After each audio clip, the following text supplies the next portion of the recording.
ఈ భూమిపై చాలా నగరాలు ఉంటాయి. కానీ కొన్ని నగరాలు భౌతికం కాక ఆధ్యాత్మిక శక్తి కేంద్రాలు. కాశీ ఆధ్యాత్మిక నగరాల్లో తొలగింపు లేని స్థానం.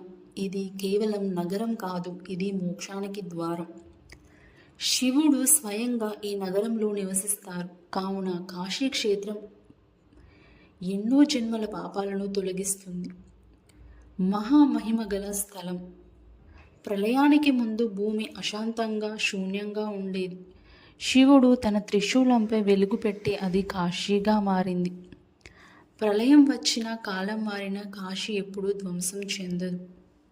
ఎందుకంటే అది శివుని హృదయంలో నిర్మించబడింది.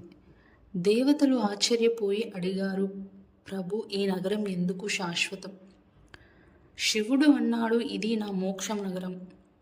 ఇక్కడికి వచ్చే ఒక్కరికి జన్మ మరలా వచ్చే విధానం లేదు.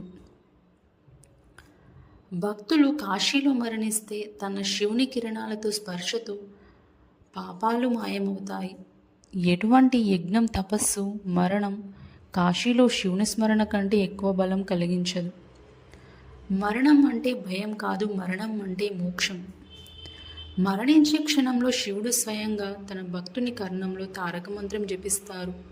అదే ఓం నమ శివాయ. ఈ చిన్న నామస్మరణ భక్తుడిని పునరుజ్జీవనం నుండి విముక్తి వైపు తీసుకెళ్తుంది. భగీరథుడు వలన తపస్సు చేయగా శివుడు తన జడలో గంగా నిలిపారు. గంగా కాశీలో ప్రవహించడం 7 జన్మల పాపాలను తొలగిస్తుంది. భక్తులు గంగా స్నానం చేస్తే మనసు, శరీరం, ఆత్మ పవిత్రమవుతుంది. కానీ ఇది కేవలం నీటిలో లేదు, భక్తి, విశ్వాసం ఉండాలి. శివుడు ఇక్కడ విశ్వనాథుడిగా ఉంటారు. కేవలం లింగం కాదు, సహజమైన దృశ్యాల్లో అతని కృపతో భక్తులు జీవితాంతం శాంతి పొందుతారు. ఎవరు ఆ శివుణ్ణి స్మరిస్తే తన నష్టం సవరించబడుతుంది, జీవితంలో దిక్కు పొందుతారు.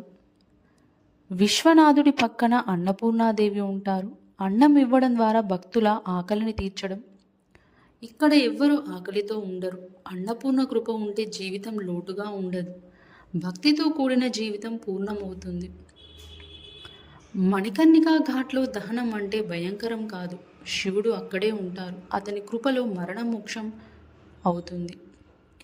శాస్త్రం చెబుతుంది, మణికర్ణికలో మరణిస్తే పునర్జన్మ రాహిత్యాన్ని పొందుతారు అని.